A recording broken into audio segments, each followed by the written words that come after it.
Hi everyone, my name is Samantha and this is my video over my service learning project experience. So for the service learning project, I went to the National Black Child Development Institute's 48th annual conference, and my job pretty much was to kind of direct people into the rooms that they were looking for based on what lecture they wanted to sit in on. And then I was also passing out reviews and surveys over the conference in its entirety.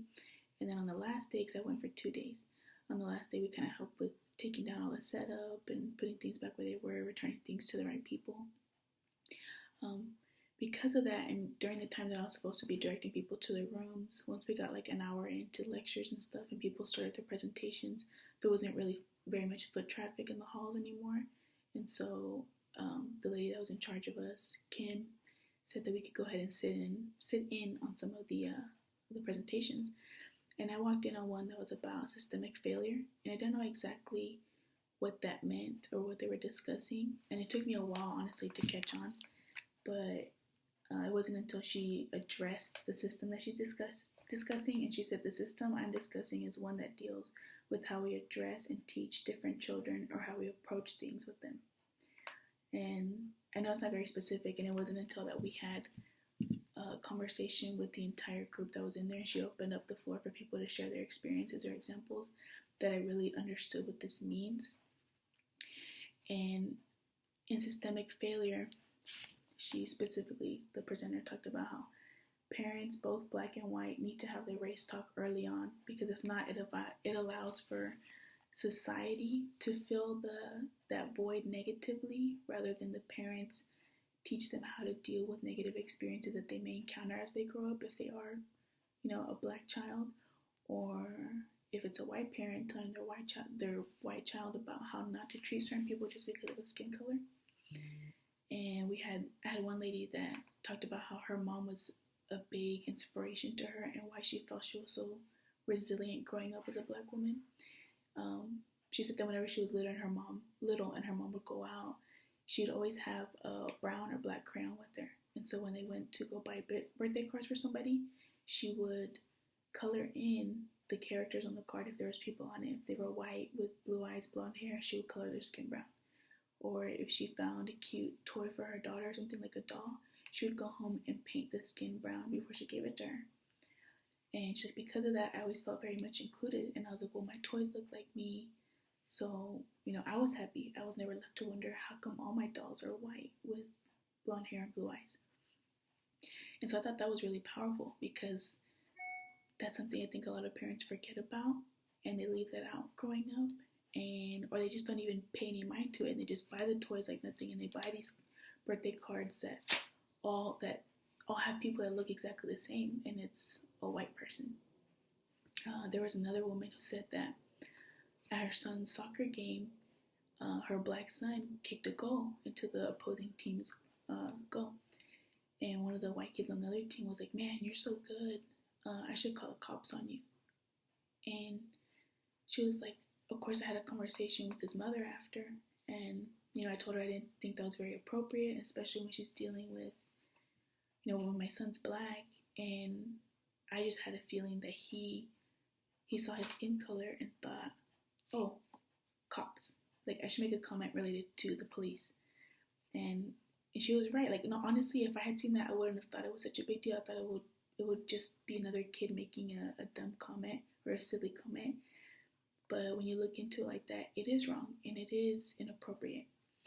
And it's based on the fact that parents don't have that talk early on enough, that you don't make those correlations, or you don't, in front of your children, show or support that black people always goes with police, or if they do something wrong, go to the police.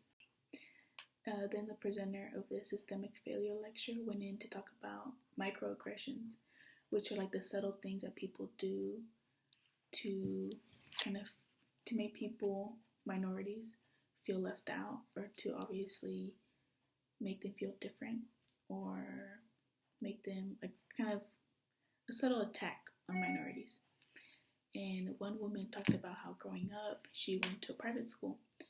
And in that private school, they had a very specific math program for those that were like the gifted and talented individuals. and the only requirement to get into that program was to test into it. And math was always her strongest subject. She was always really good, and so the teacher recommended that she do it, and she did, and she passed the test with flying colors, and she was ready to start this math program. But before she did, the principal and a few staff from the office said, "Oh, well, we should probably have a talk with your mom first." And so they tried to schedule a meeting for the mother and the daughter to go in, and she was telling the audience about how at the time she didn't see anything wrong with it. She's like, "I just figured they had other questions, or they needed more information from me, so I went ahead and agreed." And when I told my mom, she said, "Oh, is that part of the process?" And she was like, "No, all they told me at the beginning was I needed to take a test." And she's like, "Did any of the other kids who were in the program have to do that?" And she was like, "No." And the mother started asking all these questions. She kept saying, "Well, who else is in that program? Is there other black kids there?" And she said, "Now I think about it, no, it's just a bunch of white kids." And the mother said, "Okay, well, tell them that we're not going to go have this meeting, and that you don't need to be in the math program. If we don't go to this meeting, they refuse it, that you don't have to be in it. And go ahead and tell them that you're just going to pass up on the opportunity."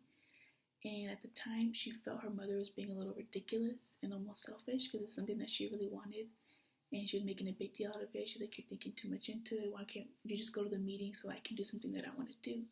And she said, "No, because they're discriminating against you. If everyone else got in with just a test, then you should have gone in with just your test scores as well."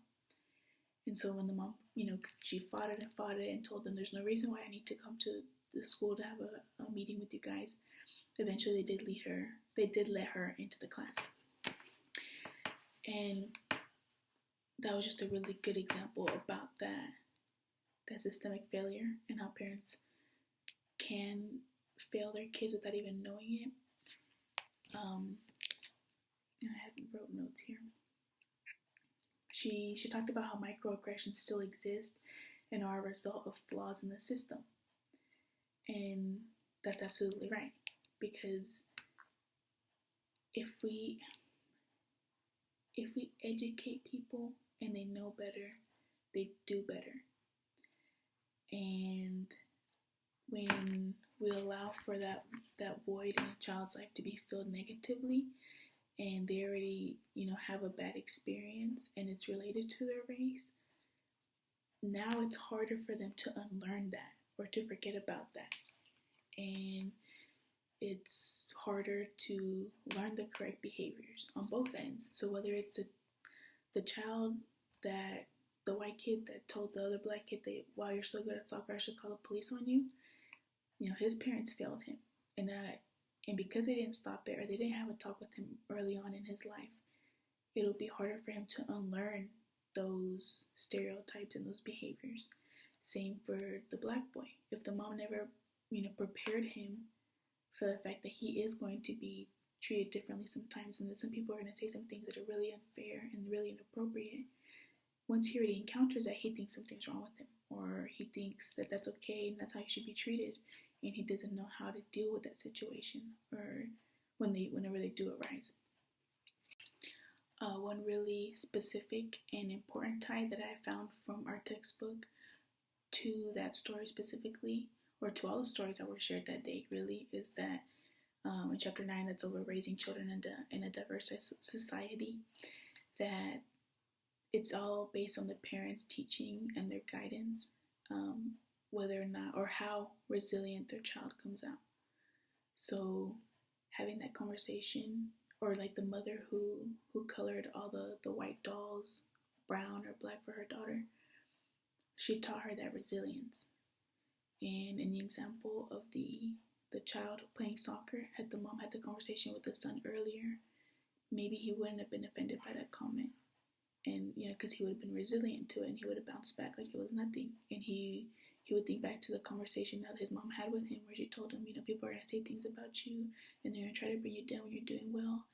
And it's going to be just because of your race, but it doesn't make you any different. Like he would have looked back and thought to that and said, my mom warned me about this. This is one of those times, and I'm not going to let it get to me. So I thought that was pretty cool, how what we learn is really applied into the real world, and how it really could make a difference in the little things that we're not noticing.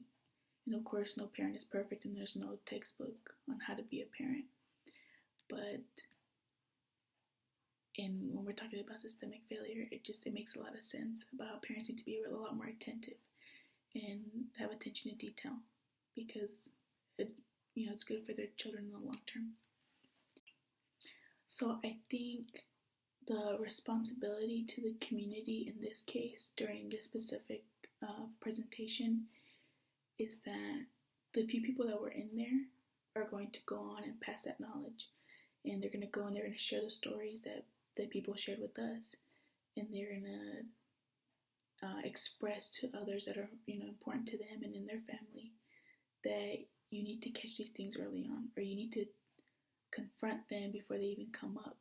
So like I've said a few times earlier in this video, it's just about having that conversation, and before the child has a negative experience, already have taught them how to handle things that are going to come up before they come up, or having the conversation with your child about how not to be discriminatory and how not to judge others, and how to think twice about the things that they're going to say before they say them in order to not hurt others.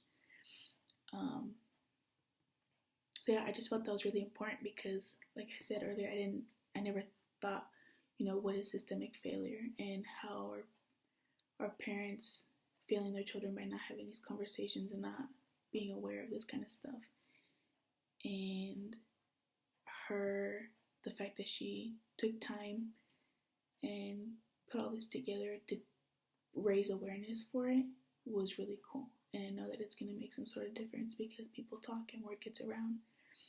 And they have their own efforts about trying to spread the word that parents need to have these tough conversations. And it's all about raising your child to be resilient and independent and focused.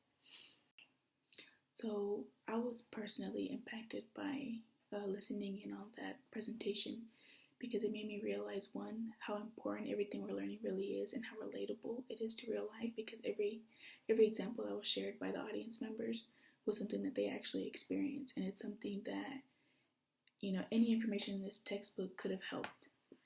And the awareness of that systemic failure in that conversation, and had they been informed of that earlier, they probably could have dealt with those situations that they lived through better, and they would have known where to go from there. Not only that, but it also made me realize that I want to be a lot more involved in the family side of this program, because I thought at first that once I graduated and I got out of here, I was going to go directly towards helping children. And then sitting in on this presentation made me realize that helping families is probably the most important part of helping a child, because that's the root of the issue. And so anything that I do for a child outside of their home, once they go back home, all that progress could potentially be reversed, because they're coming back to a place that's full of unhealthy behaviors, and there's no one being attentive of them. And it's just because, unfortunately, a lot of parents are just misinformed, or they don't know enough. And so if I could shed some light on those things and point specific things like this out to them in order for them to better prepare their children, or know how to approach their children with these tough conversations, then I've done something so much more important for the child, because I know that any child is always going to trust their parents a lot more. So if I'm a psychologist and I sit and have a conversation with the kid in a room where it's just us two, I think a lot of information would just go in one ear and out the other, versus me helping the parents and giving them advice and giving them a starting point, and then going home and and taking it from there and being able to apply what I've taught them to help their child, because the child is always going to have that trust in their parent, and coming from them, I just think it would mean a lot more. And as far as the connection to the UNT Dallas values, this presentation hits every single one of them. The UNT Dallas values are resilience, unity, excellence, mentoring, integrity, effectiveness, strategy, and diversity. So I already touched on the fact that teaching or parents addressing the issue of systemic failure, or first realizing the importance and what systemic failure is, and then taking that knowledge and turning it into a lesson that they can pass on to their kids, builds resilience. It also builds unity, because if we start teaching all our kids about just being more fair and more nice, then everyone is more united. And the less harsh we are towards each other, and the less judgmental we are, the more possible it is for everyone to be united. That alone will bring the excellence part of the UNT values, because together we can do a lot more. Mentoring, that's what I think this whole conference really was about, is guiding people and shedding light on things that people don't think about or don't see. And so it's mentoring for us to be able to go out and further spread this information. Integrity, that also ties into the fact that when we have these conversations with our kids, we're teaching them the tools for them to be able to go out and make the right decisions and do the right things on their own, whether their parent is around or not to tell them that it's right or wrong. They just know, and that's what it is. It's just teaching integrity.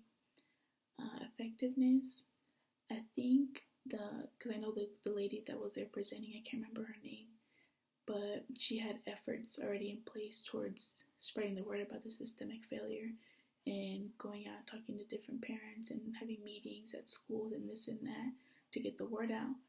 And so she's being effective about it. And it showed me that if I ever notice like a flaw in our system or our society, that I definitely have the means, and it's not that hard to be effective and go out and do something about it. Strategy, once again, she used a really good strategy. I think it was really cool how she opened up the floor to discussion, because you could sit and throw facts at us all day and have us reading a PowerPoint about systemic failure and about how we could better our kids. But when you hear about other people, or you hear others' testimonies and how they've actually lived things that are a result of the systemic failure, it has a stronger impact. And then diversity, that's what the whole thing is about. It's just teaching our kids that they need to accept the diversity, be okay with it, and that it can actually be a really good thing if they wanted it to be, and if they go about it the right way. So overall, it was an incredible learning experience. I learned a lot. It was amazing to see how much of what we're learning is applicable to the real world. And I don't know, it put me up and got me ready to go out there and actually do something once I graduated, have the time. But thank you guys, and yeah, bye.